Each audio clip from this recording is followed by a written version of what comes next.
Vamos a penetrar por una estrecha calle, una zona no muy transitada de Venecia. Estamos siguiendo la ruta de un lugar que a ti te interesa especialmente. Un lugar que le llamaban los venecianos el palacio que asesinaba, el palacio que mataba. Sí, además así es un palacio, también se le llamaba el palacio maldito. Los venecianos lo conocen actualmente como el palacio maldito. Es curiosa la historia de este palacio, porque es un palacio construido en 1487 por la familia Dario. El palacio se llama Cadario. La familia Dario era una familia muy importante, familia de comerciantes. Vamos a entrar, si quieres, hasta una parte de la entrada. Bueno, estamos dentro. Es una puerta, por cierto, Eric, especial, extraña. Sí, además da incluso un poco con un poco de miedo, ¿no? A partir de la propia familia Dario, los primeros comerciantes, los primeros propietarios de la casa, del palacio, comienzan a tener verdaderas desgracias familiares. Y es curioso porque desde esa fecha hasta 1992 la mayor parte de los propietarios que ha tenido este palacio o han muerto de forma violenta o se han suicidado. Bienvenidos, buenas noches, amigos. Esta Venecia extraña, esta Venecia diferente. Nosotros, que la conocemos bien, la hemos visto con otra mirada. Una imagen que se me ha quedado de este viaje, que ha concluido hace apenas un par de horas. Os aseguro que tenemos, entre comillas, casi puede decir el reuma, o la humedad en los huesos, porque el agua alta ha tomado la ciudad. La famosísima plaza de San Marcos tiene ese agua de color indefinido, ha subido el nivel, las prisiones que vamos a visitar han quedado casi anegadas, se ve, por los ventanucos. Pero sobre todo no había turismo, era una Venecia solitaria, hasta me atrevería a decir la Venecia negra o Venecia negra que muchos hablan, un poco sórdida a las afueras. La crisis, evidentemente, el frío, ha espantado al público habitual. Y estar en estos lugares que vais a visitar con nosotros prácticamente a solas, yo creo que es un lujo para todos, para sentir calles con asesinatos, lugares malditos para los venecianos, carniceros de la muerte, extraños rituales, signos. Sin duda, pocas ciudades, ¿verdad?, como Venecia para escenografía de una novela. Bueno, pues esta noche vamos a investigar. Lo que nos llamó la atención era alguno de estos sitios. Íbamos serpenteando entre restaurantes completamente vacíos, los tristes camareros con su pajarita junto al canal esperando a ver si alguien entraba. Vacío por completo. Uno se va alejando del centro y aparece otro lugar completamente distinto. Cae la noche muy pronto y llegan enseguida las leyendas. Para muchos los aparecidos. Os vais a sorprender la cantidad de historias documentadas que hay. Vamos a comenzar el viaje poniendo como primer punto del mapa este palacio asesino. Casa maldita donde las haya, lo vais a comprobar. Esta noche tenemos mucho que contaros, muchas historias. Va a ser un programa inolvidable, lo vais a ver. Comienza de gondolero, de honor, para meternos por este mundo anegado, nuestro compañero Carlos Cala. Venecia tiene dos caras: la ciudad del carnaval, de las máscaras y de las góndolas con parejas de enamorados. Sería la más típica y clásica. Sin embargo, hay una muy diferente por la que vamos a navegar esta noche. Claro que sí, y en la góndola común de esta noche, pasajeros de excepción. Juan G. Vallejo, buenas noches. Buenas noches, Iker. Santiago Camacho, buenas noches. Buenas noches, Iker. Quiero saludar ya a un invitado, a un miembro de nuestra familia que nos trae documentos rescatados hoy, pero serán dentro de unos minutos. Madre mía. Ha habido Titanics, que se me entienda, luego lo explicamos, españoles, es decir, tragedias en el agua, no en el agua de una ciudad, sino en el agua a mar abierto, que esconden misterio, que esconden hechos realmente insólitos. Los hay. Pablo acaba de llegar de esta investigación, lo hemos llamado urgentemente. Aquí está con cosas que luego vais a poder escuchar y que aterran. El caso del barco Fausto, ni más ni menos. Pablo, buenas noches. Buenas noches, Iker. ahora por Venecia. ¿Tú conoces Venecia, compañero? No, no conozco. Conozco otro lugar de Italia, pero todavía no Venecia. Pues vas a sentir Venecia esta noche, ya verás. Sin duda, y espero que no sentir el frío que sentisteis allí, ¿eh? Sí, frío, Carmen, buenas noches. Buenas madrugadas. Que tenemos pegado al cuerpo en una Venecia completamente distinta. Acabamos de llegar. ¡Qué cantidad de historias! ¡Qué cantidad de historias! La verdad es que ha sido duro el rodaje por Venecia, el grabar estos sonidos, porque habíamos acudido en otras ocasiones, pero siempre hacía buen tiempo, y nos hemos encontrado con una Venecia, como decía Iker, solitaria, y con una Venecia también que asomaba la neblina cuando caía ya la noche, y también cuando nos levantábamos por la mañana. Y además cuando te adentras en esos palacios preciosos que están junto al Gran Canal, o que están en la Plaza de San Marcos, esas grandes piedras no protegen de la humedad, sino que hay varios niveles debajo de ellos y todavía el frío se atenúa muchísimo más. Y la verdad es que han sido muchas horas de rodaje, mucho frío en el cuerpo, y ahora cuando ya estamos aquí es cuando lo estamos sintiendo, porque hace nada, apenas 2 horas y pico que hemos aterrizado, Iker, y venimos con todos los sonidos para contar a la gente cómo es esa Venecia misteriosa, esa Venecia que normalmente no se conoce. Nos acompañaba como guía de excepción nuestro compañero Eric Fratini. Estábamos delante de una puerta que luego vais a ver tiene varios demonios que significan algo. Vamos a empezar con la historia. ¿Por qué Palacio Asesino? Es una historia de absoluta maldición, lugar ahora abandonado y por donde muchos venecianos no pasan. No, la mayoría de ellos no, aunque dicen que el visitante no sufre la maldición de este palacio asesino. Al contrario, visitarlo, al parecer, se ha corrido el rumor, que da buena suerte. Lo que no puedes es ni habitarlo ni comprarlo. ¿Por qué? ¿Cuál es su historia, su crónica? Vamos a empezar, como decía Eric, con Giovanni Dario. Él era un rico empresario, tenía una hija, construye ese palacio, además es un palacio de 3 plantas, precioso, con muchas chimeneas, un jardín inmenso, decorado con columnas. Estamos hablando del siglo XV. Esa hija se casa con un joven también de una muy buena familia veneciana, pero en cuanto empiezan a vivir en ese palacio, comienza el horror y el terror, porque todas las propiedades que tenían empiezan a desaparecer, es decir, se arruinan tanto el padre como el marido, con lo cual la familia entra en un caos de pena y empiezan a suicidarse uno tras otro. Ahí es cuando comienza la maldición de Cadario, siglo XV. Después la casa es adquirida por Giacomo Bárbaro en el siglo XVII y gracias al sueldo que tenía como gobernador de Candia, pero no la puede disfrutar tampoco mucho tiempo Iker, porque al poco de adquirirla es asesinado en extrañas circunstancias. Arvid Abdol, un rico comerciante de diamantes armenio, se encapricha del palacio y no me extraña porque es una preciosidad y lo compra. Pero la maldición vuelve a hacer acto de presencia y tras perder todos sus bienes, muere en la miseria. El siguiente, un estudioso inglés, Brandon Brown, piensa que el palacio es un buen lugar para escribir, para pensar.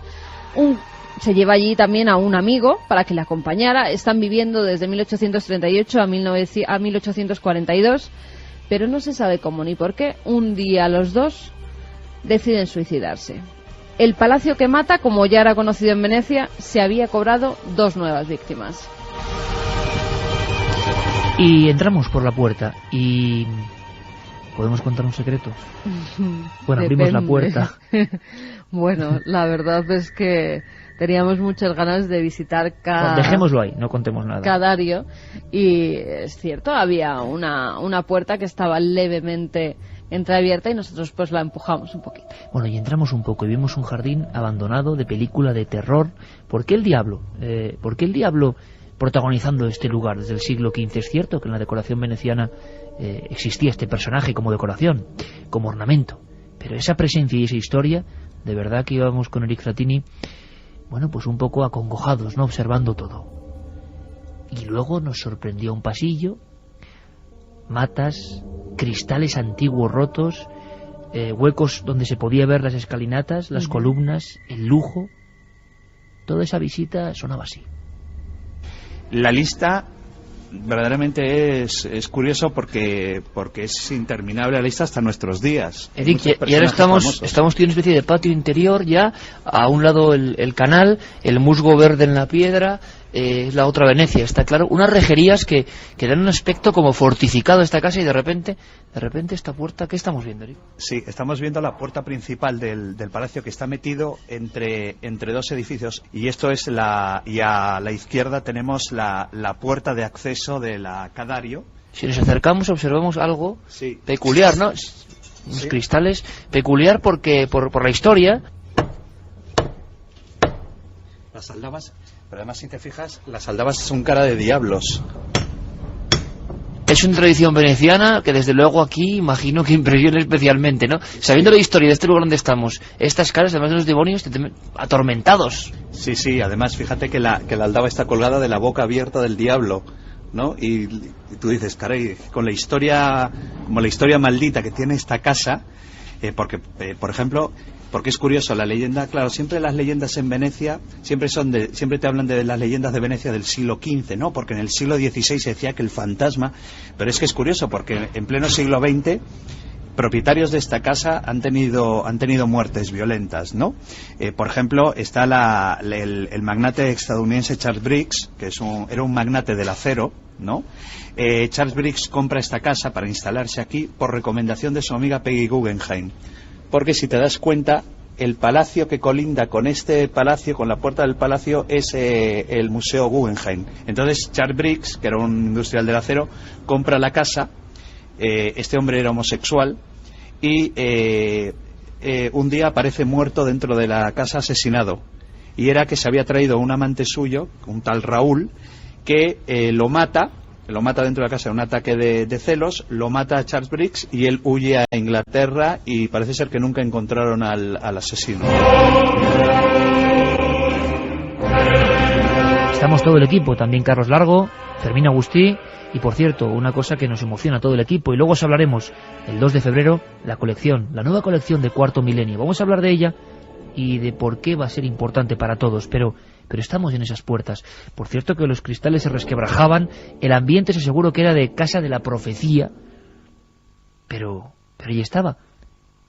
Y es que en la calle de al lado la gente como que sorteaba ese pequeño callejón en L, a los venecianos no les gustaba nada. ¿Será porque en el siglo XX las historias trágicas ahí dentro siguieron?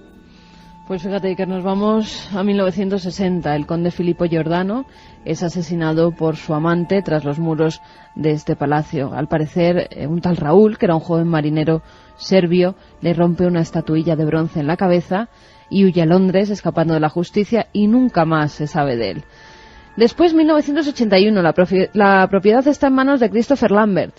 No es el actor, es el manager de la banda de rock The Who.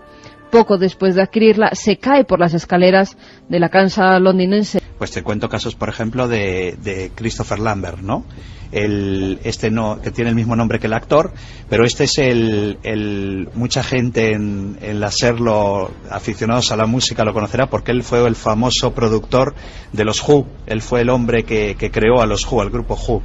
Bueno, pues Christopher Lambert compra esta casa, la Cadario, y viene a Venecia, firma la escritura de propiedad, y su madre le dice que le invita a que se vaya a su cumpleaños, a celebrar una fiesta de su cumpleaños.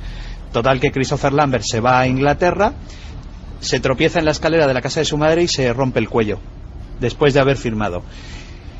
Hay dos anécdotas más curiosas, también trágicas, con este palacio.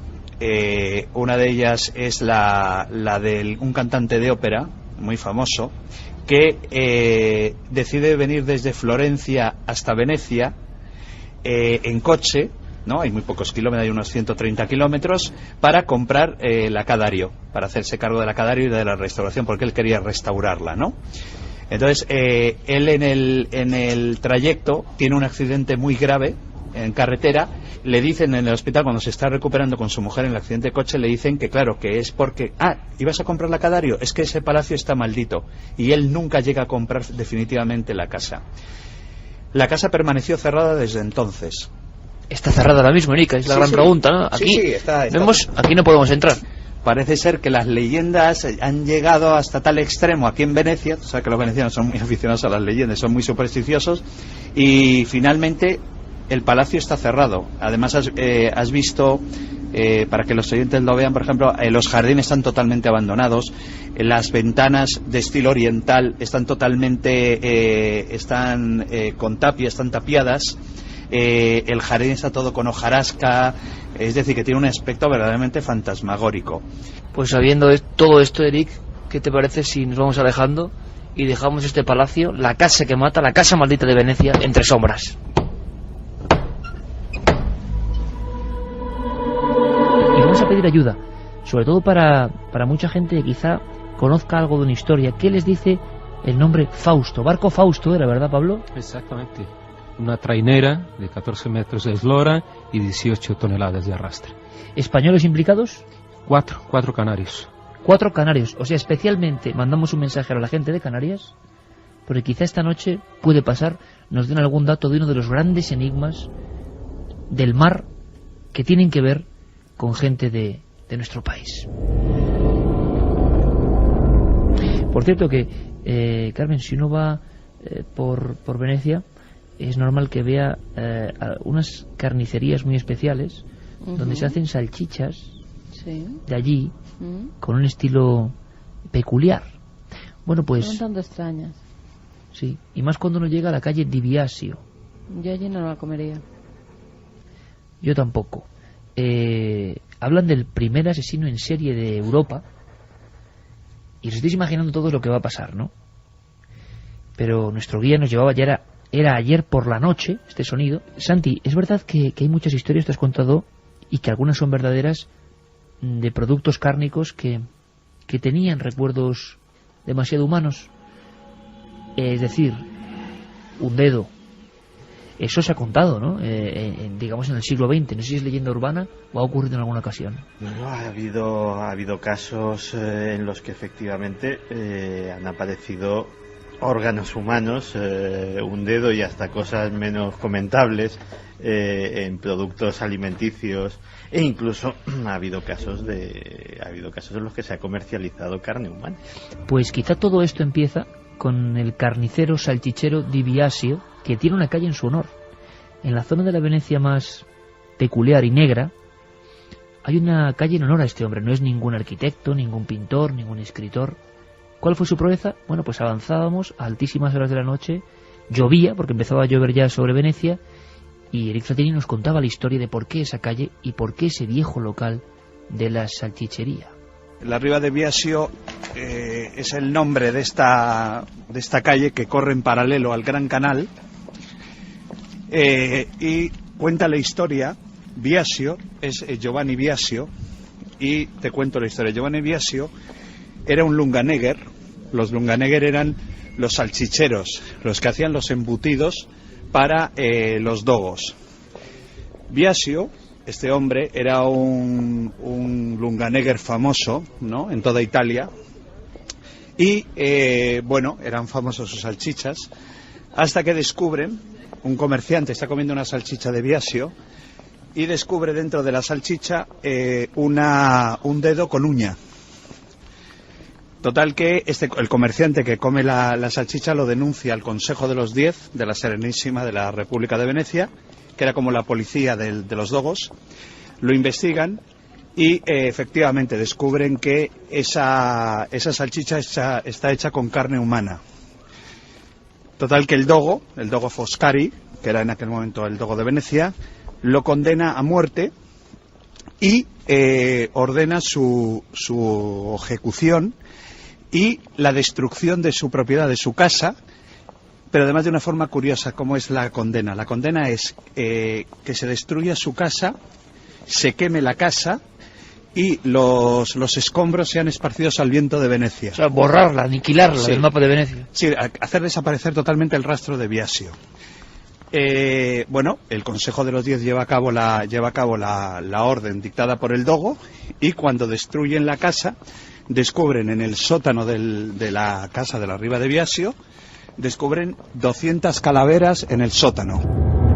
El carnicero humano, ¿cuánto tiempo hizo esas salchichas especiales que se vendían en pleno corazón de Venecia. No lejos de allí, de la riva de Biasio, se encuentra el pasadizo cerca de un lugar del Sotopórtego dei Mendicanti, o de la riva de los Incurabili, donde iban los incurables de la peste.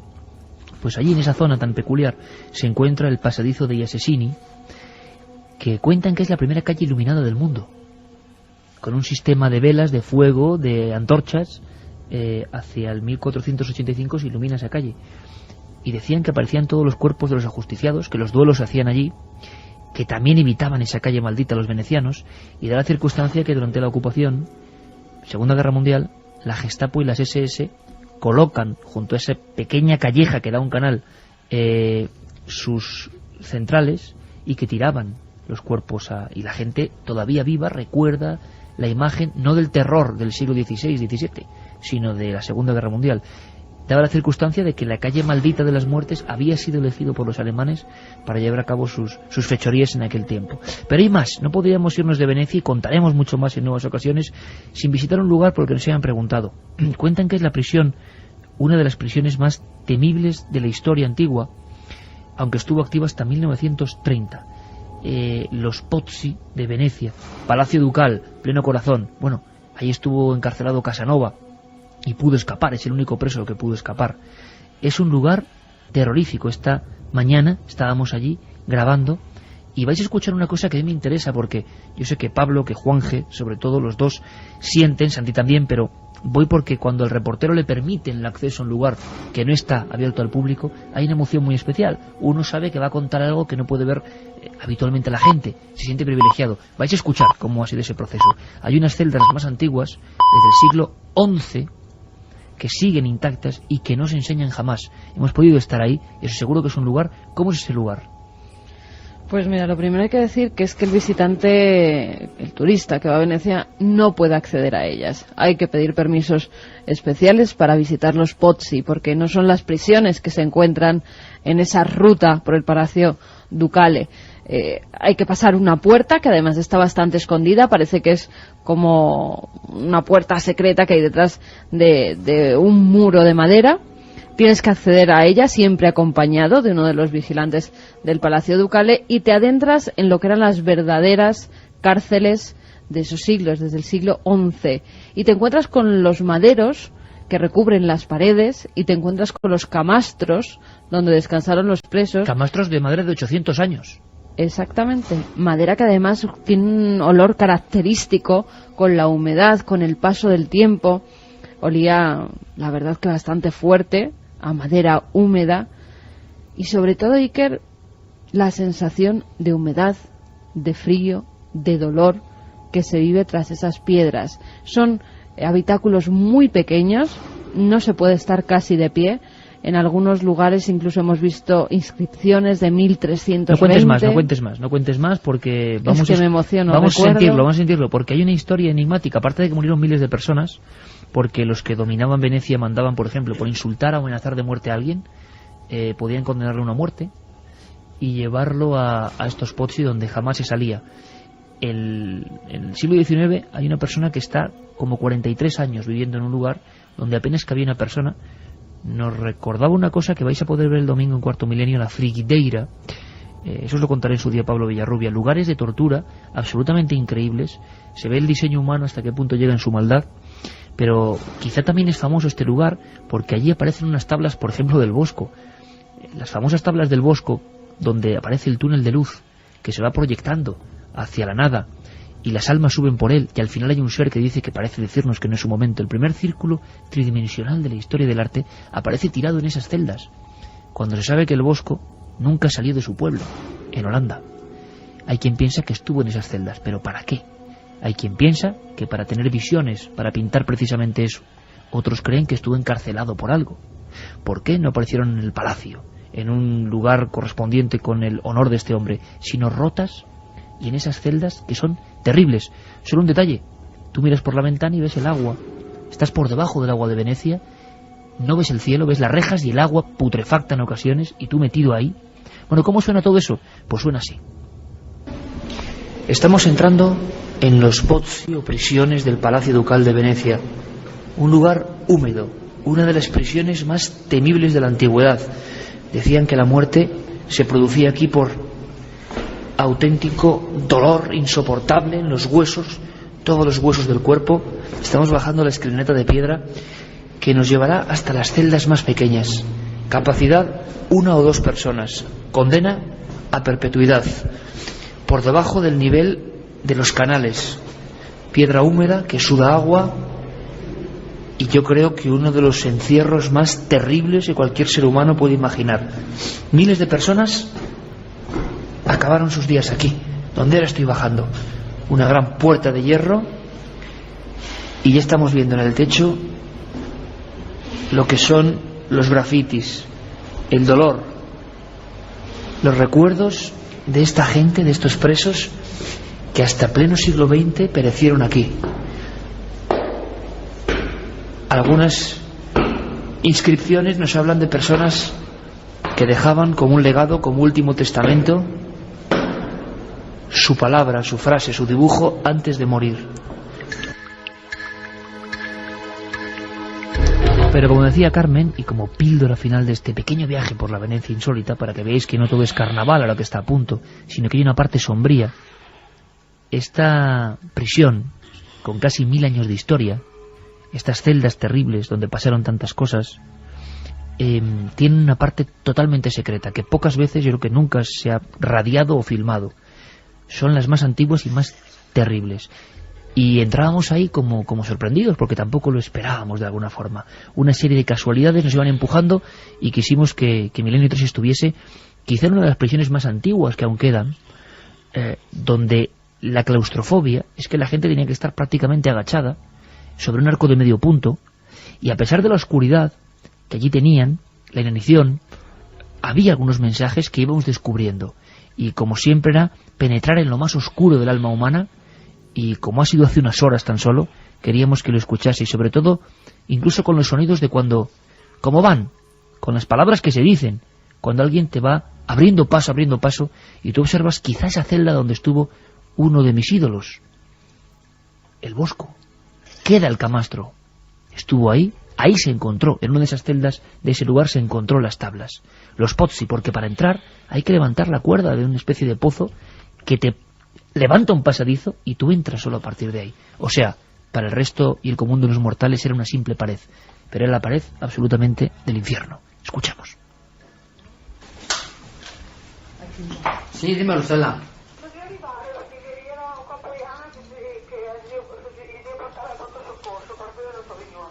Ah, col capito, ma siccome anche qua porta si chiusa. Va bene?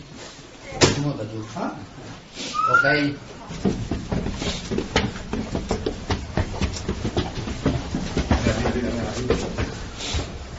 Claro, es que estas son las celdas más terribles, ¿eh? Uf, pero fíjate, aquí hay grafitis, macho, con la cruz.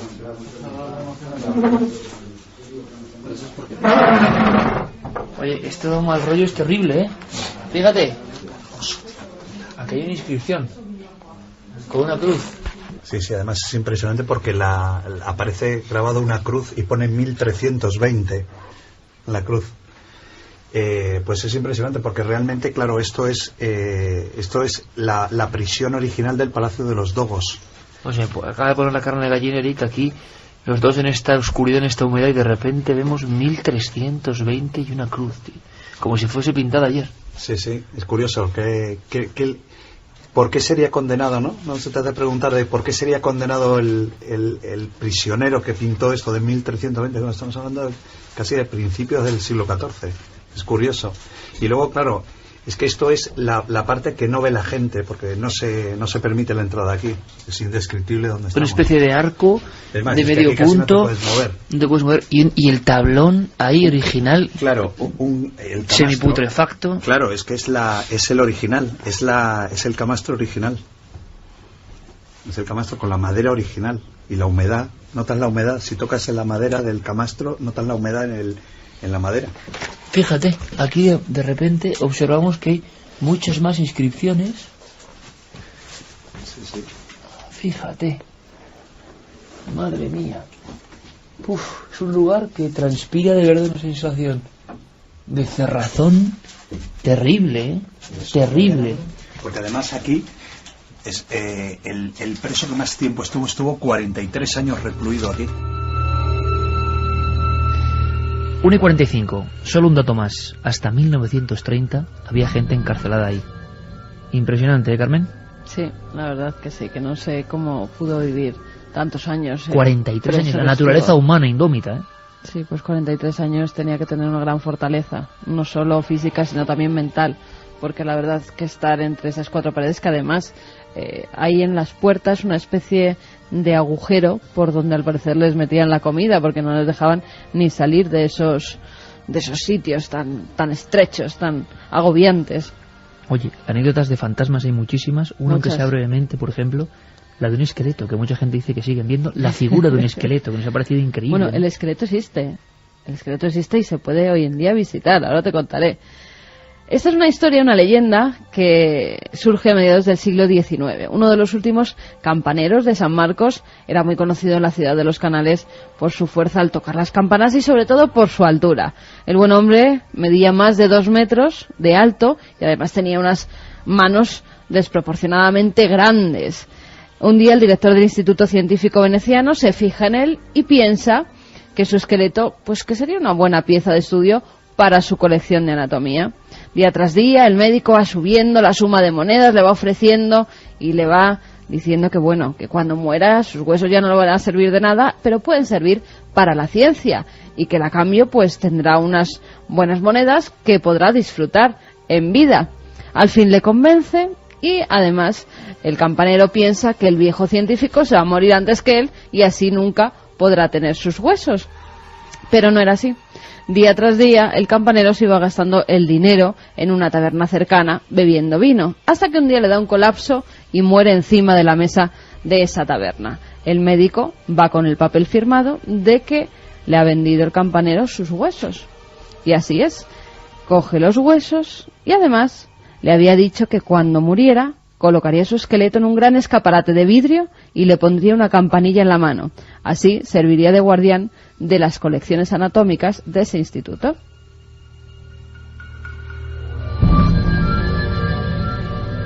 Pues bueno, así lo hizo, pero el esqueleto hoy en día está en el Museo de Historia Natural de Venecia. O eso dicen, porque por las noches, al parecer, ese esqueleto desaparece. Y a las 12 siempre se oye cómo sube alguien a tocar esas campanas. Y además, Iker, hay quien dice que ha visto una capa por las callejuelas que hay al lado de San Marcos y que a los viandantes le pide unas monedillas. Y cuando se dan cuenta es un esqueleto. Y pide esas monedas para comprar sus propios huesos. El programa que están ustedes escuchando es la repetición de uno ya emitido.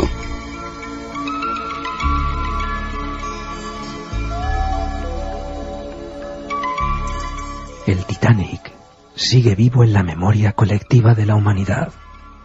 Representa la derrota de la tecnología y la soberbia humana respecto a la fuerza de la naturaleza desatada. El brillo y tragedia del buque insumergible ha eclipsado otras historias, otras noches de terror en el mar, protagonizadas por españoles.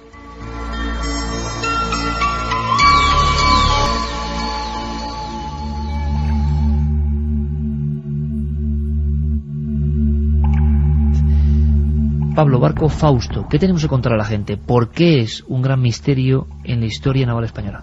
Porque es un barco que desaparece 3 veces. O sea, estamos hablando de una triple desaparición hace más de 40 años ahora. Estamos hablando de julio de 1968 en las aguas de la isla de La Palma, entre la isla de Hierro y la isla bonita, la isla de La Palma.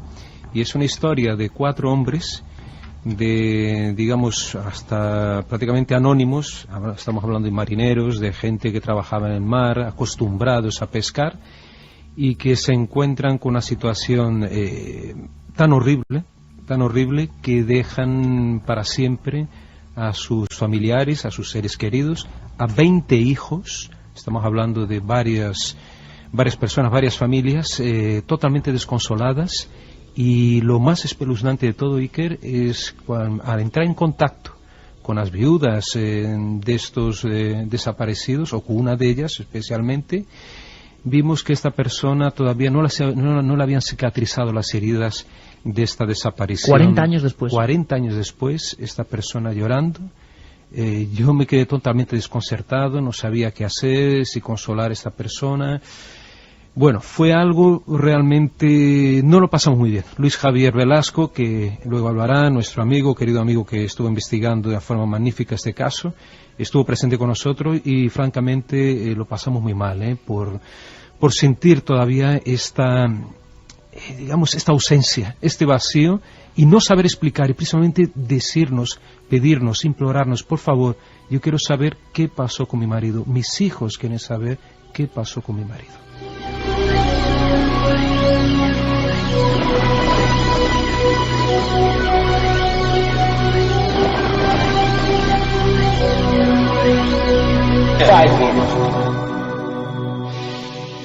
Que llega el fin de semana, que no vienen, que no llaman, y luego ahí ya empiezan los comentarios, hasta que empezaron, la comandancia vino, pues dice que iban a salir, salieron a rastrear y tal, y nada, que no vieron nada.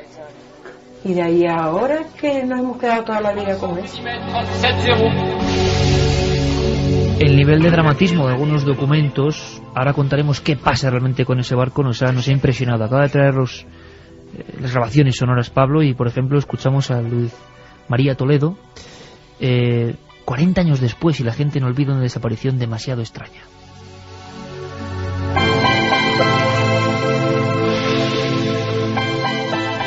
Me llamó Daniel García de Venezuela, de Tenerife, un primo de ellos.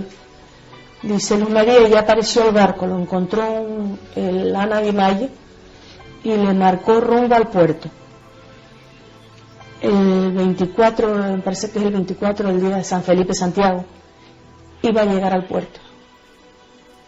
Pues aquello en el puerto fue una fiesta, porque el pueblo entero del Paso fue para abajo al encuentro de él. Yo no fui. Y me quedé en mi casa.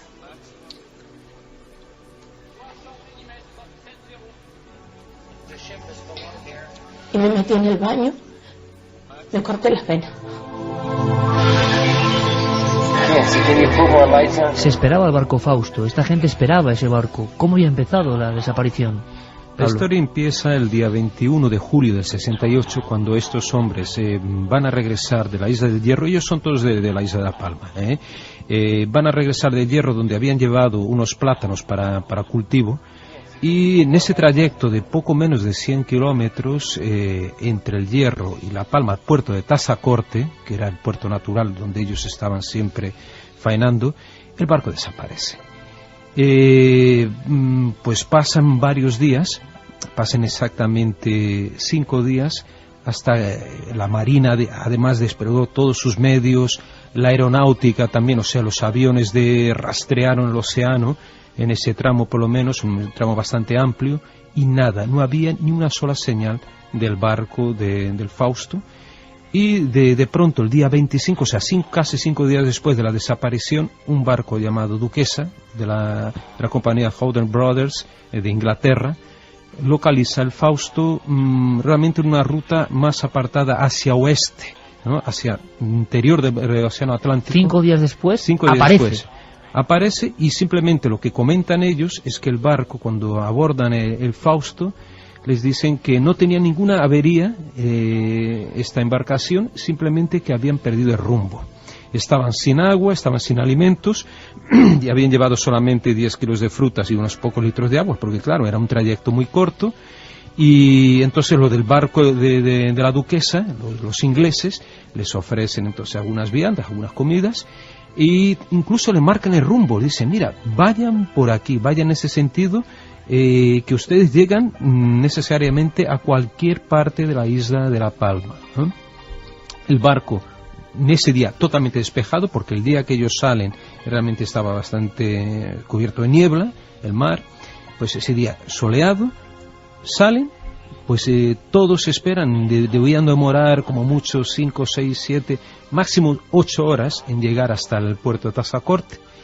Y toda la gente, aquella multitud expectante, cientos de personas esperando, las familias, las esposas, algunos de los hijos, todos, era una fiesta, convirtieron aquel momento en una fiesta, y claro, aquella fiesta se transforma en un valle de lágrimas, porque al final el barco no aparece.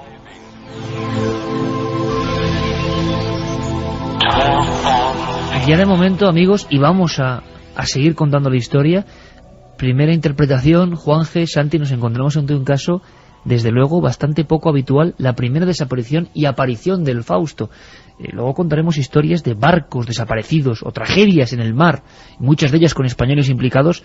Claro, que un barco desaparezca, que un barco se hunda, mueran sus tripulantes, caramba, ha ocurrido muchas veces, pero que desaparezca y aparezca, y no solo una vez, sino más, como va a contar Pablo. ¿Qué opináis? Es una historia extraña. He estado, sabiendo que íbamos a hablar de ello, he estado investigando un poco por mi cuenta sobre el tema, y la verdad es que es una historia apasionante. Como muy bien ha dicho Pablo, no se reparó en esfuerzos para localizar a esta gente. El ala 46 en pleno estuvo en el aire durante días buscando por todo el océano Atlántico. Y efectivamente, un papel muy bonito que cumplieron fueron los radioaficionados. Una práctica que ya está casi en desuso por el avance de las comunicaciones. Los radioaficionados de todo el mundo, de las dos orillas del Atlántico, estaban en auténtico pie de guerra buscando un leve indicio en las comunicaciones marítimas de aquellos días, y no apareció hasta precisamente esta noticia. Y lo que sorprende es cómo hombres de mar, hombres que se saben guiar por las estrellas, que se saben guiar por el sol, son capaces de perder el rumbo e irse alejando poco a poco miles de kilómetros de su rumbo original. Es un misterio inescrutable. Porque luego el Fausto, Pablo, volvió a desaparecer de alguna forma, se le perdió el rumbo de nuevo. Exactamente, entonces esta gente esperan en el puerto de Tazacorte, el barco no aparece, se inician un nuevo rastreo, que se gastaron, según los periódicos de la época, en aquel momento, más de 1 millón de pesetas, que era mucho dinero en estas búsquedas. Cubrieron un territorio aproximadamente tamaño de España en total, para localizarlos, avanzando mucho más dentro del océano Atlántico también, y nada. Ahora me cuentas más, Pablo, y conectamos con Canarias para saber más en esta investigación. El Titanic, entre comillas, claro, pero español, el barco Fausto. ¿Queréis conocer qué pasó? Y muchas más cosas. Volvemos ahora, después de las notas. Estamos siguiendo la pista del Fausto, una historia policíaca. ¿Por qué? Vais a ver cómo continúa. Un barco que aparece y desaparece. Decía el diario de avisos, 17 de octubre de 1968, buque fantasma del Atlántico. Unos días después sigue el misterio en torno al pesquero canario Fausto, o un titular que indica: el Fausto ha sido hallado, no hay supervivientes. Al día siguiente crece el trágico misterio: el Fausto lleva 8 cadáveres a bordo. Se incorpora a la tertulia un buen amigo, un gran investigador, conocedor perfectamente de esta historia, ha buceado, nunca mejor dicho, para buscar algunas claves. Luis Javier Velasco, buenas noches, amigo. Buenas noches, Iker, y toda la familia del programa. Pues Luis Javier, primero gracias siempre por tu ayuda, no en este caso sino en muchos otros. Gracias también por el cariño que recibimos en el archipiélago canario, siempre el cuarto milenio se traslada ahí. Yo creo que estamos ante un caso impresionante. Pablo ha contado la primera parte de alguna forma, muchos amigos están escribiendo, y Pablo y yo estamos muy expectantes para ver si en el 7640 en milenio3@cadenaser.com alguien, algún radioaficionado, alguien, porque han pasado 40 años, que es mucho y es poco al mismo tiempo, puede decirnos algo para continuar investigaciones. Hemos quedado en la primera hora, Luis Javier, en que ese barco aparece y desaparece. Siguiente escena de los hechos, ¿qué va ocurriendo? Pues bueno, como había comentado Pablo, el día 25 de julio lo encuentra de madrugada, ¿no? Casi a las 12, lo encuentra el Duquesa, le suministra rumbo, le dan combustible, o sea, se le llenan de combustible completamente el gasoil, le dan el rumbo, combustible, las indicaciones contestan al mensaje de la costera de Tenerife, y bueno, se suponía que esa misma jornada, el 25 de julio a las 7 de la tarde, tenía que haber llegado. Bueno, como ya ha comentado Pablo, pues fue un jarro de agua fría absoluto porque ni apareció. Pero claro, no solamente eso, Iker, sino que esa misma jornada, a la 1 de la tarde, zarparon otras tres traineras de una factura muy similar al Fausto para ir al encuentro de este barco. Incluso el barco de Transmediterránea Plus Ultra se dio a su primer oficial y al radiotelegrafista pues para transmitir en directo e intentar conectar con el Fausto antes de incluso de verlo, ¿sabes? Hasta detrás del horizonte. Bueno, todo eso quedó en aguas de borrajas de la manera más absurda, más sorprendente, porque claro, tenemos un dato muy claro, tenemos un dato muy claro. Tenemos un punto y una hora. Claro, a no ser que el Fausto se sumerja como un submarino y navegue o se levante a volar, ¿no? Dicho coloquialmente, no podía haber escapado a la implacable búsqueda de los aviones que se organizaron 24 horas después. Entonces esto fue, una operación aeronaval tremenda, unos costos colosales, participó todos los órganos del Estado, la Guardia Civil, la Armada, el ala 46, efectivamente el Ejército del Aire, el Servicio Aéreo de Rescate, incluso hasta barcos particulares, ¿no? Como el caso del Priorato, que recibió orden de sus armadores de circunnavegar por el oeste la isla de La Palma para utilizar su radar, porque en aquella época radares hoy día había montones, pero en aquella época nada. Se utilizaron todos los medios, Luis Javier, para recuperar la historia de ese barco y de esa gente, pero nos quedábamos con una escena de las personas convencidos de que regresaban y ahí no regresa nadie. No regresa nadie. O sea, imagínate, es que de manera espontánea en La Palma, esa jornada del 25, esa tensión acumulada durante días, porque es que prácticamente en La Palma todavía hoy día conserva ese maravilloso encanto de que casi se conoce todo el mundo, ¿no? Pues imagínate esa tensión acumulada, pues mira que aparece el Fausto, se armó pues un ambiente tremendamente festivo, se fueron acumulando y acumulando gente de toda la isla ahí en el puerto de Tazacorte. O sea, la expectación fue tremenda. Pues está claro que la decepción fue pues igual de tremenda, ¿no? Entonces, pues imagínate cómo se quedó todo el mundo y desde luego el sufrimiento para la familia, porque claro, el océano, aquí en las Islas Canarias, ¿quién no tiene familiares que han sido marineros?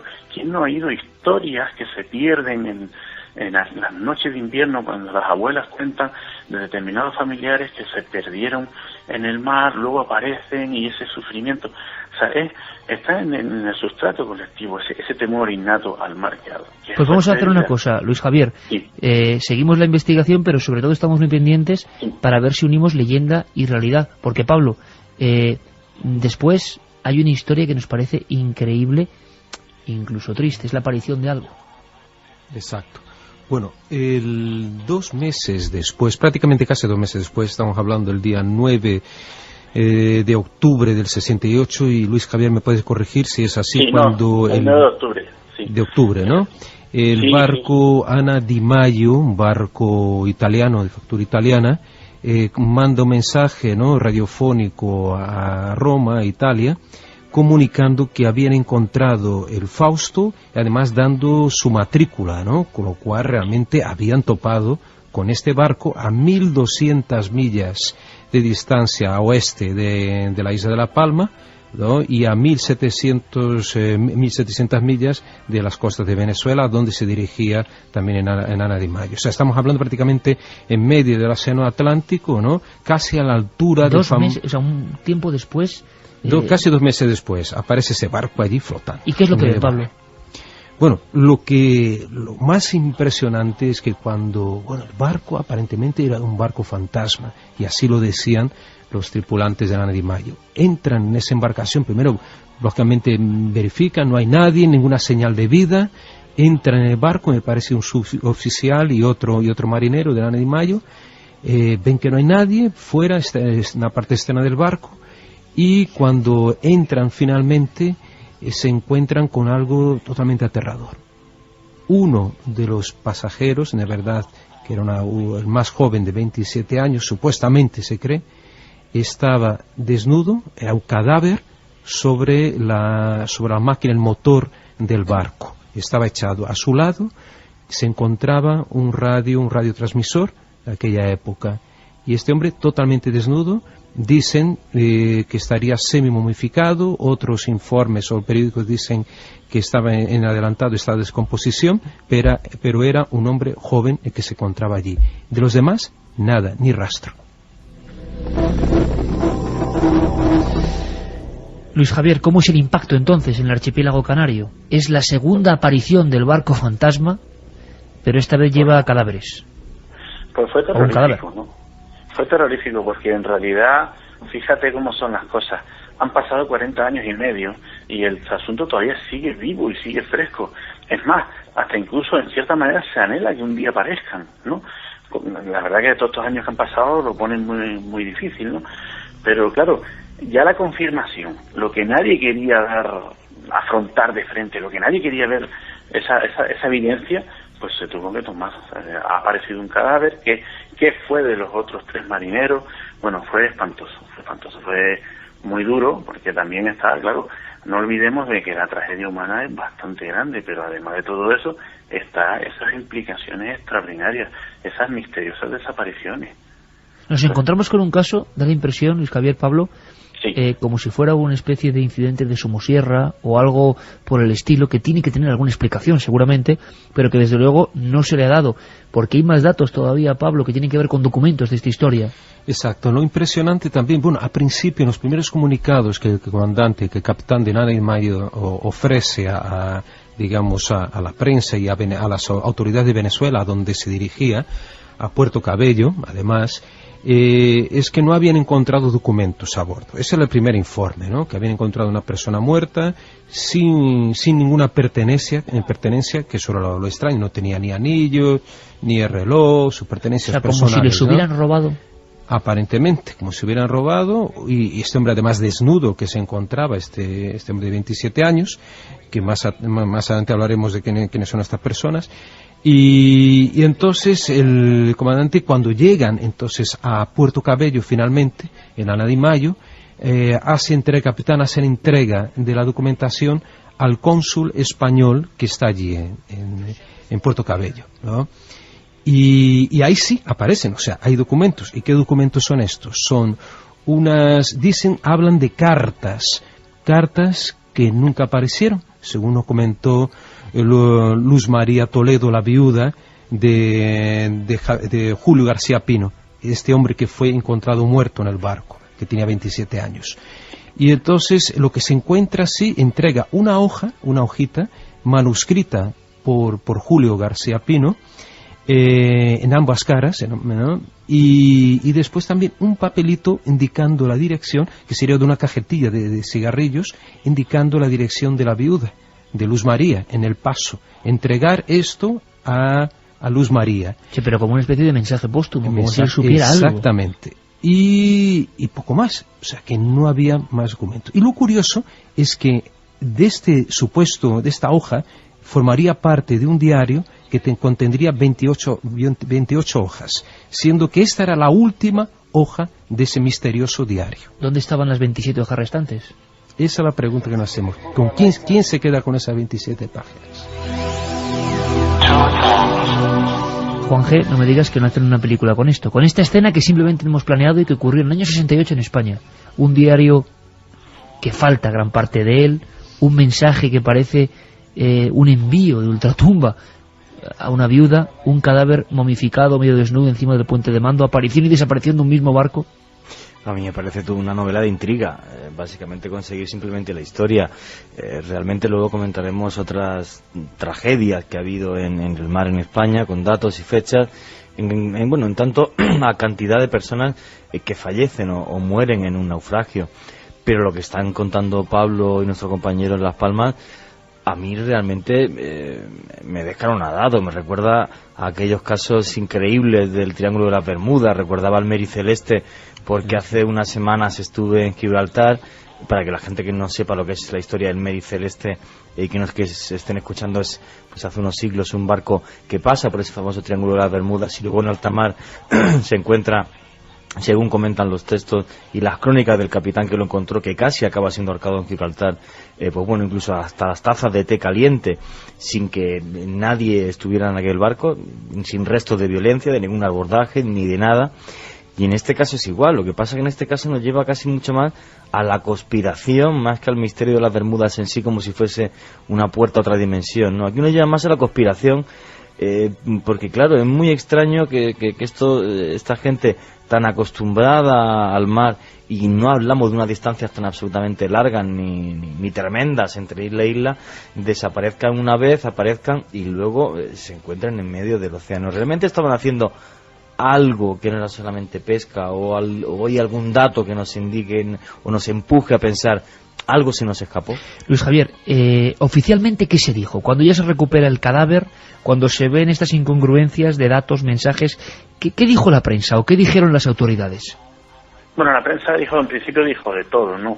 Pero claro, se barajó mucho con una dolorosa idea de que habían intentado emigrar a Venezuela, cosa que para nada era compartida en Tazacorte, porque empezando no hubieran recogido un pasajero, como era el caso de Julio García Pino, y hubieran arranchado en la embarcación, que tiene una capacidad tremenda con muchísimos víveres, ¿no? De hecho, no se pudo contar nada, porque en realidad tampoco se tuvo acceso al cadáver, porque posteriormente, cuando era remolcado por el Ana Di Mayo en Puerto Cabello, el día 11, es decir, 2 días después de haber sido encontrado en alta mar, supuestamente desaparece otra vez. El cadáver del marinero vuelve a desaparecer. Y el barco, porque ellos llevaban a las telas de la Ana Di Mayo del mercante, llevaban arrastrando el Fausto, porque claro, es las leyes del mar, ¿no? Si uno se encuentra una embarcación a la deriva en aguas internacionales y no hay nadie que la pueda reclamar, no hay nadie vivo, pues pertenece al que lo encuentra, ¿no? Ellos en este caso la iban a llevar a Puerto Cabello y entregar allí, pero claro, el misterio crece y todavía se multiplica cuando mandan 2 días después de haberlo encontrado y haber mandado el primer mensaje, el segundo diciendo que el supuesto echamiento a pique del Fausto, que había encontrado las tachas, bueno, no se especifica si cortada o rota, más bien se habla de cortada. Claro, aquí ya el misterio está servido, Iker, porque ¿qué pasó realmente ahí? ¿Volvió a desaparecer por provisión divina, hablando coloquialmente, o simplemente los tíos se enfrentaban a un tremendo marrón, ¿no? Como decimos hoy coloquialmente? Y dice, bueno, ahora nos van a tener aquí las autoridades entretenidas. O sea, la verdad que nunca se sabrá, a menos que encontremos a legítimos tripulantes de ese barco que sepan de primera mano lo que pasó. Pablo, hipótesis que se han dado, algunas tocando los temas de más absoluto misterio. Bueno, incluso el mismo amigo Luis Javier Velasco planteó, digamos, no como una hipótesis también remota, pero bueno, curiosa como mínimo, que el barco, la primera desaparición del barco se da en una zona donde aparecía y desaparecía la misteriosa isla de San Borondón. ¿No es así, Luis Javier? Sí, efectivamente, es el marco geográfico donde se suele aparecer. Es curioso, incluso hasta se le ha llegado a no denominar el Triángulo de Canarias, ¿no? ¿Por qué ha habido más desapariciones, Luis Javier, allí? Bueno, mira, no sé si exactamente, pero también está un submarino, el Scorpion, uno de los primeros submarinos nucleares norteamericanos, desapareció en una zona, entre comillas, relativamente cercana al Fausto, tan solo 2 meses antes. En mayo del 68 desaparece el Scorpio, y la última comunicación que hizo con su mando pues era al sur de las Azores, ¿no? Como si viniera para la zona de Canarias.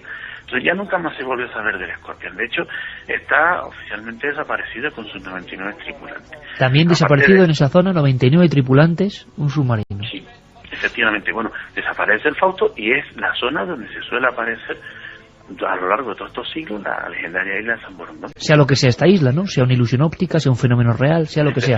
Pablo, más hipótesis. Hay otra muy curiosa que habla de una posible masa metálica a la cual se hubiera acercado este barco, el Fausto, y de esta manera hubiera desviado totalmente o enloquecido la brújula, ¿no? Pero ¿qué masa metálica grande, ¿no? Misteriosa la que podría surgir ahí en el mar para desviar el barco, ¿no? Este es otro planteamiento. Además se habla también de que, bueno, que los marinos o los marineros no eran muy experientes, lo que es rotundamente falso. Estos hombres estaban acostumbrados ya a faenar desde hacía años por estas costas y ese camino, ese rumbo, el que tenían entre el Hierro y La Palma era como ir de no sé, de la esquina de su casa comprar una cajetilla de cigarrillos, como me comentó Luis Javier Velasco, ¿no? Era algo muy habitual para ellos, con lo cual también es difícil de poder creer en esta hipótesis. Luis Javier, ¿y el pueblo canario qué dice? ¿La gente, bien sean familiares o la gente que ha conocido esta historia desde pequeño, qué se cuenta en Canarias? ¿Qué ocurrió con este barco que apareció y desapareció de alguna forma 3 veces? Bueno, en Canarias hay un interesante doblete. Incluso en la propia isla de La Palma, vamos a situar el marco. Mientras que hay una gran cantidad de palmeros que desconocían el caso, porque fue bastante árido de investigar, ¿no? En La Palma se sigue viviendo. Lo que está claro es que sorprende, o sea, hoy por hoy, todavía hoy, hay mucho debate, vas a Tazacorte y casi cada persona tiene su propia teoría.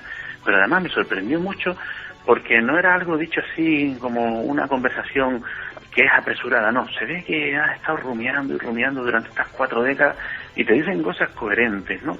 Entonces, lo que está claro es que la navegación entre islas, mira, ahí en las islas menores se suele ver con cierta frecuencia las otras islas. Uno va navegando y no solamente la isla de La Palma está provista de un famoso faro, el de Fuencaliente, sino que tiene una masa muy elevada. Se dice que es la isla más alta del planeta con referencia a su perímetro y a su superficie. O sea, es como un bloque de hormigón. Lo que ves del mar es como un bloqueo que sale del mar. O sea, es sorprendente cómo se han podido perderse ahí, ¿no? Efectivamente, eso es lo que llama mucho la atención. Fíjate si sería extravagante el lugar donde lo encontró el Duquesa, que ni el Heinkel, que empezó a ser trazada buscando la supuesta derrota del barco, ni siquiera se le plantearon vigilar esa zona. Es como el que se le cae una moneda al suelo y vas a mirar a los pies, está claro, no vas a mirar ahí a 200 metros, porque no das que llegue tan lejos, ¿no? Y entonces, todavía hoy sigue despertando mucha extrañeza. Desde luego que es una historia increíble, alucinante, pero parte de la realidad tenemos aquí. Tiene Pablo encima de la mesa un sinfín de recortes de periódicos y vamos a escuchar ahora, a ver si hay datos, a ver si hay documentos, a ver si hay historias. Parte de esta crónica, parte de esta investigación, gracias a nuestro compañero Luis Javier Velasco, que ha hecho un trabajo de verdad envidiable, siguiendo pistas, siguiendo datos, recuperando la historia, que es lo que hay que hacer. Luis Javier, un abrazo grandísimo, amigo. Bueno, un abrazo igualmente.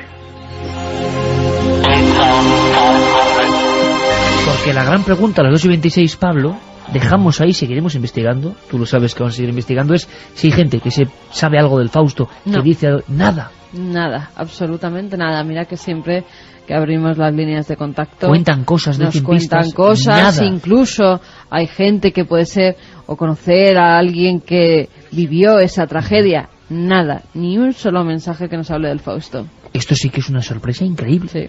Pocas, yo creo que no pasó nunca. No. Podría mencionar y que el nombre de los desaparecidos. Claro que sí. Estamos hablando de Ramón Concepción Hernández, de 48 años, en aquella época, en 68, padre de 6 hijos.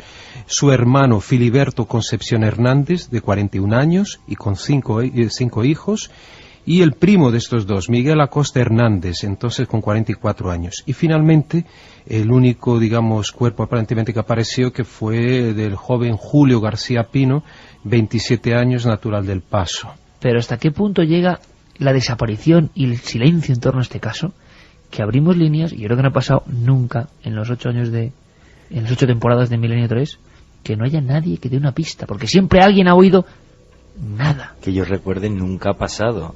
O sea, que la gente ni siquiera comente que conoce someramente el caso, un familiar de alguien que dijo tal.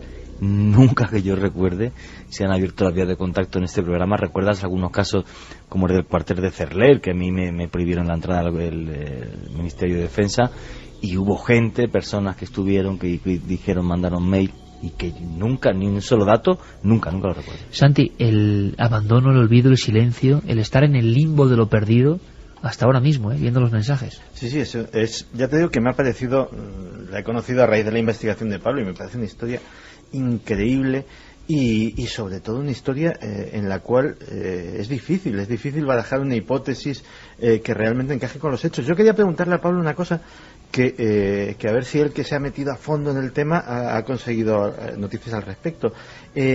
Luciano Assayoni, que es el marinero italiano que encuentra el cuerpo, ¿da alguna indicación de algo que viese que le indicase las causas de la muerte? No, aparentemente no. Dice que estaba en avanzado estado de descomposición el cuerpo. Pero y no hay vio otros heridas informes. ni nada. No ve heridas. Hay un detalle curioso que la viuda nos comenta, eso sí, personalmente y por primera vez, porque ella nunca habló en 40 años, y esa otra, digamos, casualidad, entre comillas, que ocurre también con nosotros, con Milenio 3 y Cuarto Milenio. Entonces ella nos comenta que había un rasgo que los marinos del Ana Di Maio habían identificado en el marido, que así le hizo creer a ella que era el marido, que tenía en la nalga como una especie de una cicatriz de infancia, y que eso lo vieron los tripulantes de Ana Di Maio, y entonces ahí ya supo decir que sí, este era mi marido, ¿no? Pero eso no aparece en ningún periódico. Era gente humilde, gente normal y corriente. Posiblemente, sí, los pescadores eran gente muy humilde, ¿no? Y entonces ese era un rasgo distintivo, digamos, de esta persona. Nos encontramos clarísimamente, amigos, no sé qué opináis, con una especie de somosierra de la mar, donde cualquier hipótesis es posible, donde se buscó hasta la saciedad, y nos gustaría saber, yo no sé si la gente tiene una hipótesis, o sabe, o argumenta que pudo pasar. Es un caso extrañísimo, pero las premoniciones, las sensaciones de que algo va a ocurrir, están en toda la historia, en el Titanic, que ha eclipsado al resto de casos, y en todas. ¿Quién es Pablo Viterbo Acosta? Viterbo no fue entrevistado por nosotros y también ya por Luis Javier, había sido lo cual ya lo conocía. Este señor sería el cuarto tripulante del Fausto, y que por suerte, digamos, esta suerte que ocurre en muchas ocasiones en este tipo de cosas, este hombre no pudo ir para faenar o para llevar los plátanos, iba a estar en este barco. Entonces, fueron 3 en vez de 4. En realidad volvieron con un pasajero que era Julio, ¿no? García Pino. Y entonces Viterbo nos comentaba que él participaba de la comisión de las fiestas de la Virgen del Carmen, que es la patrona de los marineros de Tazacorte, de aquella zona de la isla, ¿no? Y entonces estaba preparando todo, digamos, todos los adornos, todo lo que tenían que hacer, los barcos y todo más para llevar a la Virgen al mar, ¿no? Desgraciadamente esa fiesta se iba a dar justamente en el día 21, ¿no?, de julio, cuando debía llegar el Fausto, justamente para participar de este evento, ¿no? Y esta Virgen protectora, en esta ocasión, parece que no dio ningún tipo de protección. O sea, este hombre iba a estar en ese barco, se salvó por la casualidad, pero este barco encuentra un tripulante, una especie de polizón, entre comillas, en su trayectoria. ¿Pudo haber, sabes, dicho si pudo haber problemas entre ellos? Es una de las preguntas que hicimos. Hablé también con la hija de uno de ellos, Carmen, que aparece en uno de los cortes aquí del programa, y todo da la impresión que esta gente se llevaba muy bien, eran parientes, estamos hablando de 2 hermanos, el otro un primo, era amigo, además el que era el polizón, entre comillas, era amigo de ellos, era un mecánico que les ayudaba mucho. Aparentemente no había nada entre ellos, eran gente además muy pacífica, son pescadores, de gente, si vas allí que percibes que la gente es muy tranquila en aquel lugar y no tienen motivos de pelear, mucho menos en aquella época, ¿eh? Todos ellos descartaron esto. ¿No había desperfectos en el barco, en el casco del barco? ¿No había nada? Aparentemente, según Ana Di Maio y la duquesa, al principio no habían visto señales de pelea, de lucha. Yo lanzo una pregunta: ¿cómo es posible que un barco desaparezca y aparezca 2 meses después en un punto completamente distinto, con un solo cadáver encima del puente de mando? De verdad que es increíble, es extraño. Viterbo Acosta, Pablo lo ha entrevistado, es el hombre que iba a estar en ese barco y que se salvó de milagro. La segunda vez que lo he encontrado ya fue cerca de Venezuela. El barco era un barco italiano, se llamaba Ana Di Maio, y ese iba rumbo a Puerto Cabello, y lo encontró y lo remorcó. Después dice que reventó las amarras del remolque y el barco se hundió. Una cosa que a mí no me cabe tampoco, porque el barco estaba flotando y reventó la amarra del remolque, no tiene por qué hundirse, tiene que quedarse flotando. Ante tanta incógnita, cualquier hipótesis es posible, que ahí se ocultase algo. Más curioso, ¿no?, que el único dato que así me parece un poco también muy extraño, que le da más extrañeza, es que un año antes desaparezca ni más ni menos en esa misma zona que un submarino nuclear norteamericano. 99 personas dentro. Efectivamente, no estamos hablando de un cacharrito que desaparezca así como que así, o sea, bueno, en aquella época además, y sigue siendo un submarino nuclear, una obra de ingeniería maravillosa. Y con todo su armamento nuclear intacto. El Escorpión, y todavía no ha aparecido, el Escorpión es precisamente el buque que buscaba en secreto Ballard, el descubridor del Titanic, cuya expedición había sido financiada por la Marina estadounidense y que la expedición del Titanic era en realidad una tapadera para buscar el Escorpión. De hecho, el Escorpión siempre se ha sospechado que no se hundió por un accidente. Unos meses antes, en el Pacífico, había desaparecido un submarino nuclear soviético, el K-129. Y siempre los soviéticos sospecharon de que su submarino había sido hundido por los norteamericanos. Y los norteamericanos siempre han sospechado que al Escorpión le tendieron una emboscada para vengarse de la desaparición del K-129. Nadie podía demostrar nada, como sucede en el mar se traga sus secretos, se traga sus muertos, y esto siempre ha quedado en el ámbito de la criptohistoria, de lo que sospechaban los unos y sospechaban los otros. Pero desde luego, tanto esa zona del Atlántico como el Pacífico también no hay que olvidar que en aquella época eran zonas de guerra, de una guerra secreta, de una guerra oculta entre las dos grandes superpotencias. Sí. ¿Qué dice la gente, Carmen? Se preguntan si no pudiera ser tema de contrabando. Buena pregunta. Se planteó eso en su momento en función de... Bueno, se habló de drogas, que se descartó en absoluto porque en aquella época había muy poca droga. Estamos hablando también de... Y la droga podía ser como mucho sería marihuana o hachís, algo de ese tipo. Que eso con desaparecer y aparecer. Exactamente, pero totalmente descartado. Otra cosa sería que ellos estarían llevando dinamita de una forma ilegal para obras, para explosionar, para canteras. También se descartó esa posibilidad, y que ellos incluso en función del temor que fueran descubiertos se hubieran fugado de alguna manera para no ser digamos capturados por barcos vigilantes. Absolutamente ridículo. Y otra hipótesis muy curiosa, y eso nos comentó también Viterbo, estamos hablando ya del ámbito político de Franco, es que la mayor desconfianza, y eso lo podemos leer en la prensa de la época, fue que este barco se había fugado para Venezuela. Y eso en aquella época de Franco era algo muy mal visto, porque eso mostraría que en España las cosas estaban muy mal y que la gente tenía que salir de aquí porque no había lo que comer. Entonces, por eso se iban, y Franco no quería pasar esta imagen. Entonces, claro, hasta periodistas atacaron de forma muy agria a las familias, a los desaparecidos, diciendo que ellos habían fugado de propósito, que habían ido a Venezuela a buscar vida mejor, e incluso de ahí quizás en el futuro mandar dinero a sus familias, ¿no? Y claro, este Viterbo percibe que cuando él va a la comandancia y ve que están allí los agentes, los oficiales de la Marina, buscando sobre los mapas posibles rutas para intentar localizar o rastrear el Fausto, él percibe que dan una orientación, siempre hacia Venezuela en esas búsquedas. Creyendo en esa hipótesis, ¿no? Apostando por esta hipótesis. Y claro, él decía, no, pero ustedes no deben buscar por aquí porque el barco puede estar por aquí. Y en dado momento uno de los oficiales dijo que se callara porque caso contrario podría parar con sus huesos en la prisión. Pero Pablo, ¿el barco tenía autonomía para cruzar el Atlántico? Porque el capitán del Duquesa dice que les deja combustible para 18 horas de navegación.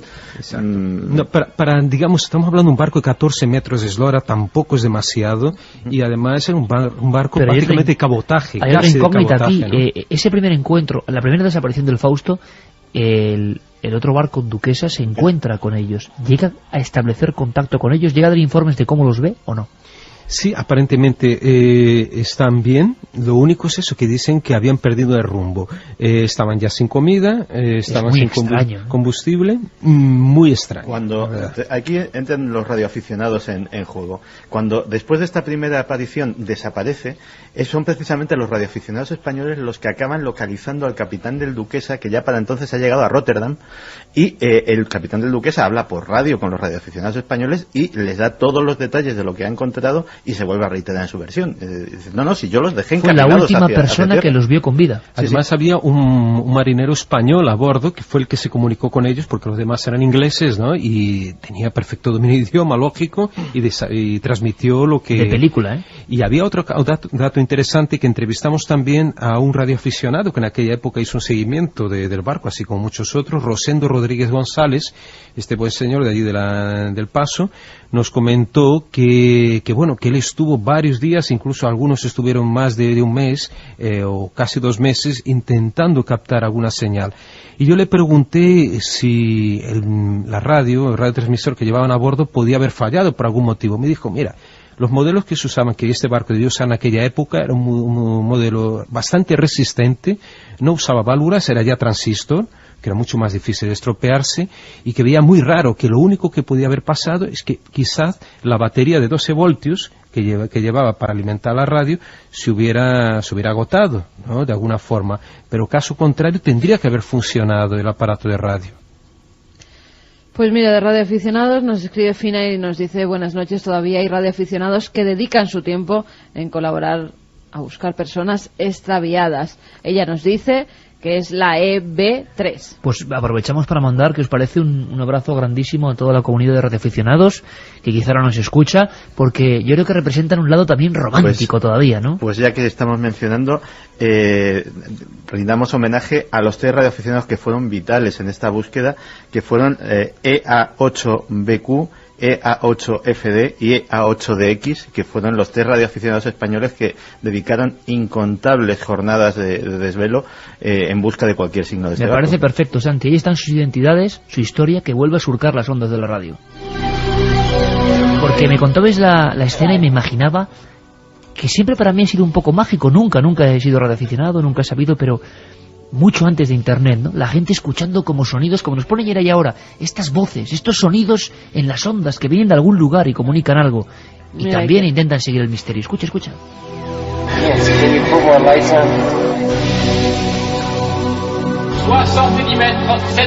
Voces perdidas en el espacio y buscamos señales, Carmen. Buscamos señales y las encontramos. Hola amigos, yo soy amigo de uno de los nietos de don Ramón, patrón del Fausto, y las familias de los desaparecidos no han oído nunca hablar ni de cadáveres ni de nada por el estilo. Ni de cadáveres. Bueno, lo dice la prensa, incluso. Sí, la prensa sí, y además la vida de Julio, bueno, estamos en duda porque se encontró el cadáver, sí que nos confirmó esto, claro que sí. También se preguntan si podría ser un robo y los tripulantes no encontrados fueron tirados al mar, y si el barco lo hundieron a propósito por algo ilegal, nos lo decía Sonia. Teorías de todo tipo que siempre van hacia no lo paranormal, sino algo lógico que tuvo que ocurrir. Andrés desde Barcelona se pregunta: ¿y si fue un sacrificio humano? Qué terrible historia. Hay más historias, fijaos, hay más historias, vamos a comentar algunas por lo menos, porque yo creo que el mar sigue siendo el gran desconocido. A mí hay una cosa que vi en Bermeo muy de pequeño, un cuadro creo, hasta hoy no lo he recordado de nuevo, de una gran tragedia marítima, y la fuerza de ese cuadro me impresionó. Ha habido mucha gente del mar que ha perdido su vida, condiciones más o menos extrañas, raras, pero fijaos, si en Canarias han pasado cosas, otro gran clásico es el Valvanera, el Titanic canario también. José Gregorio González nos habla de esa historia cercana a lo que fue el barco Fausto y que también acabó de una forma absolutamente dramática. Bien, la historia del Valvanera es una historia trágica vinculada con Canarias y con la inmigración, y también es una historia donde los aspectos misteriosos, aparentemente inexplicables, también están presentes, ¿no? Tal vez porque se trata de una gran tragedia, de un gran naufragio en el que perdieron la vida pues muchas personas.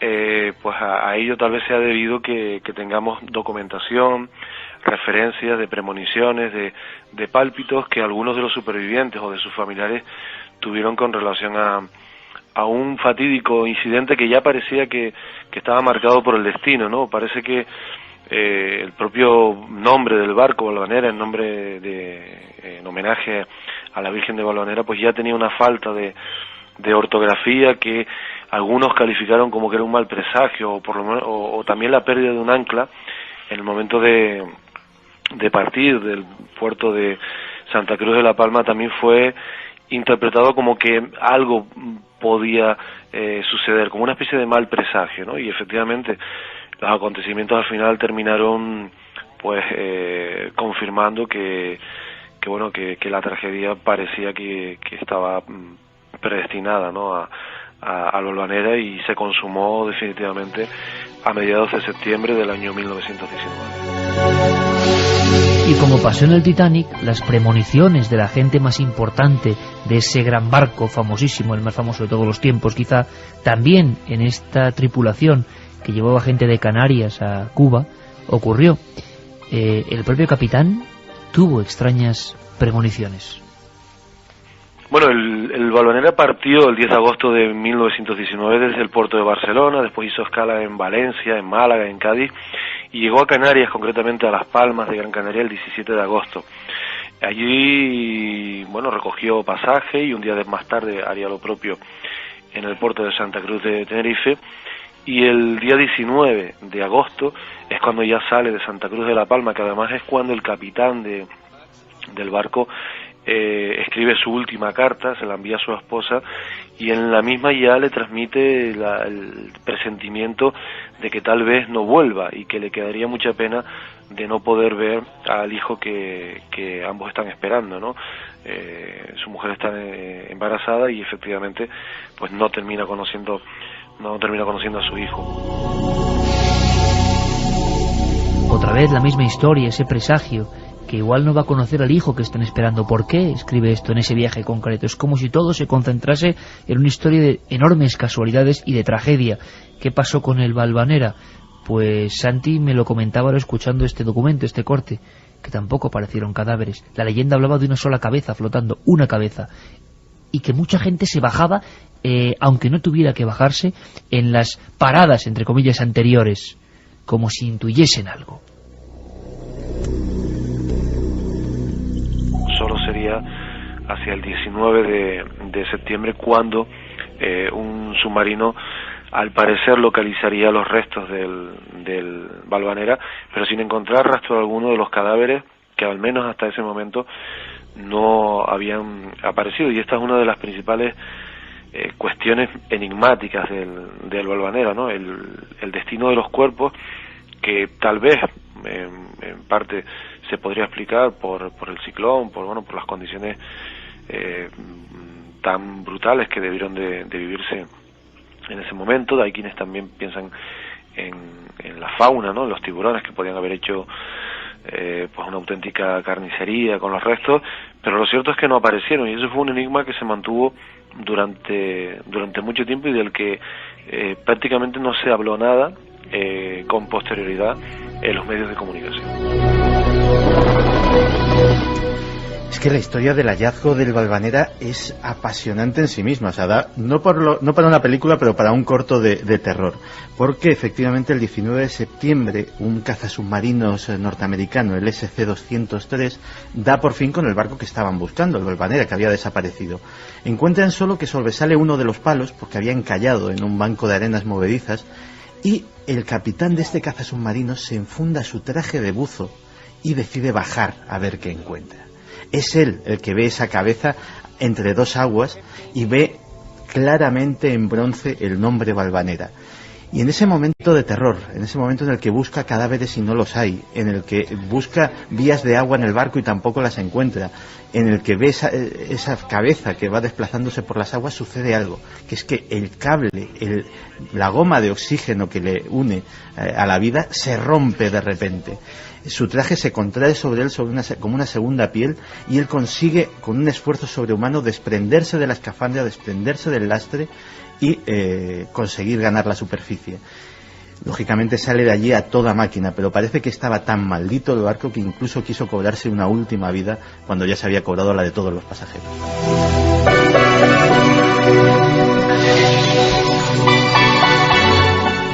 Sentir la muerte cerca y abajo, viendo una cabeza flotando y no hay más cadáveres, tiene que ser una de las visiones más horribles de la historia del mundo marítimo español, que está jalonado de historias raras ya de por sí.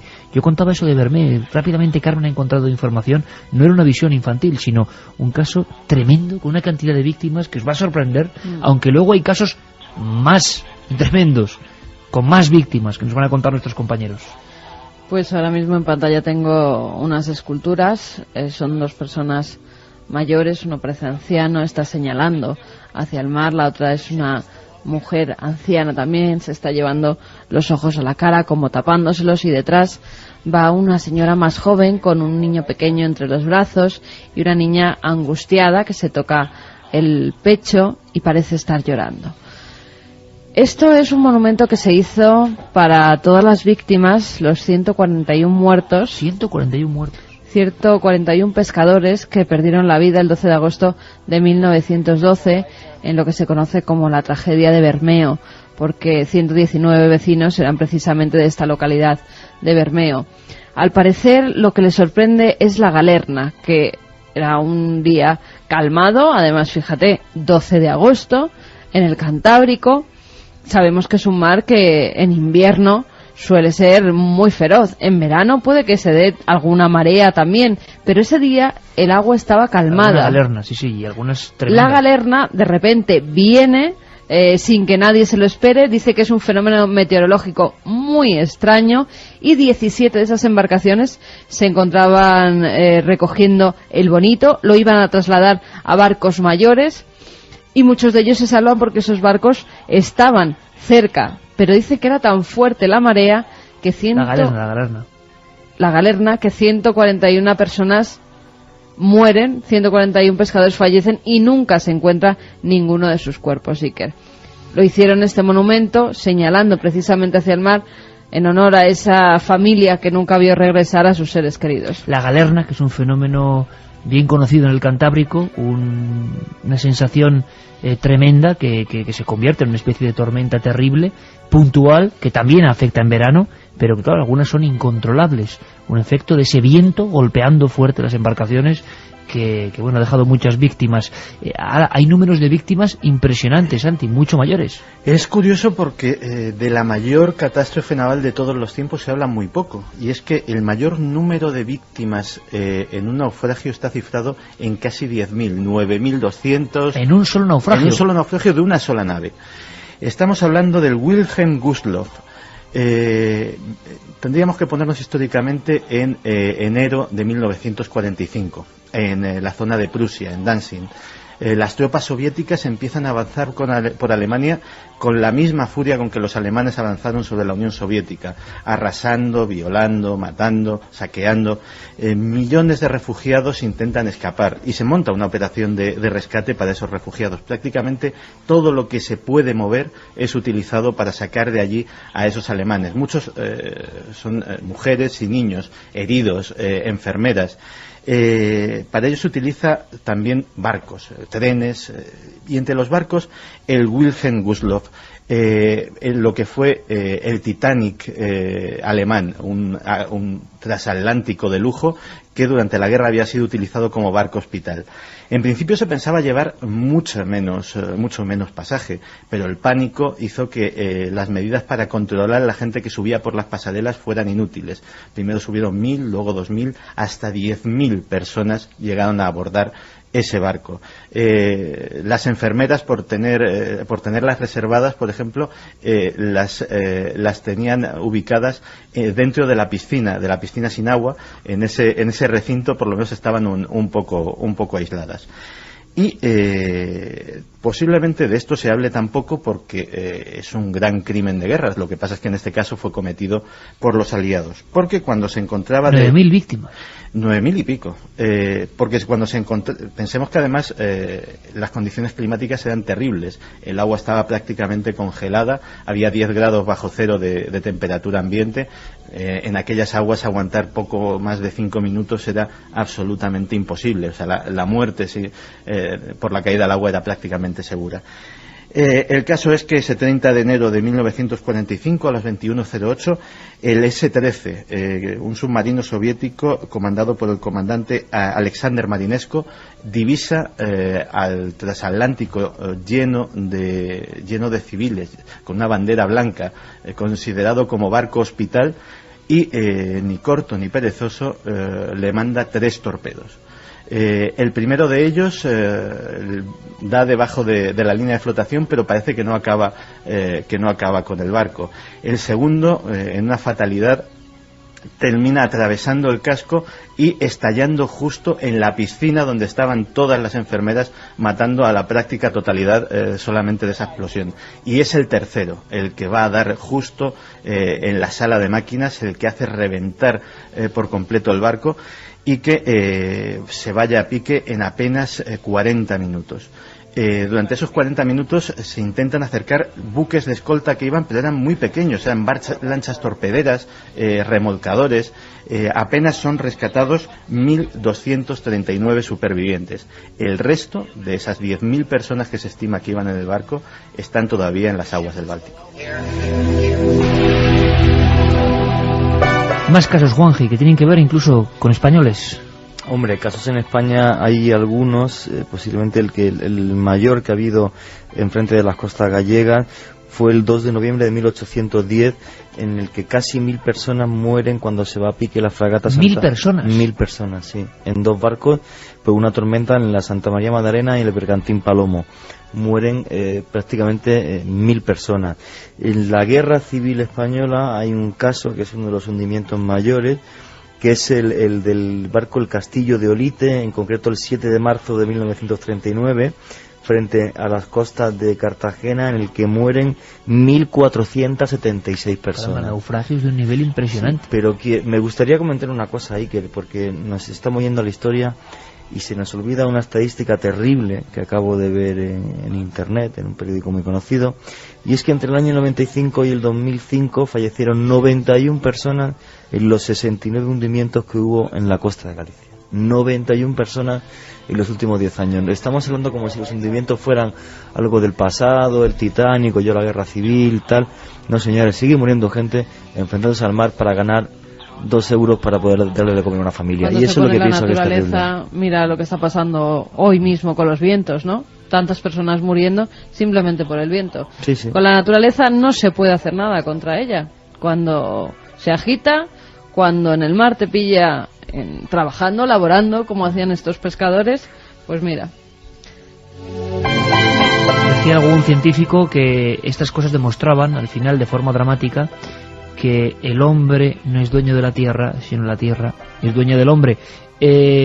Pablo, seguiremos, indagaremos sobre esta historia. Tenemos un caso similar como es el Valvanera. Canarias azotada por estas desapariciones. Si alguien tiene datos, desde luego, que por favor nos lo diga, porque la investigación más que nunca sigue abierta. Pablo Villarrubia, como siempre, compañero, gracias por estos datos, por esta historia, por esta parte de las páginas ocultas de nuestra crónica como país. Gracias a ti, Ike, y veremos esta historia también en Cuarto Milenio, seguro.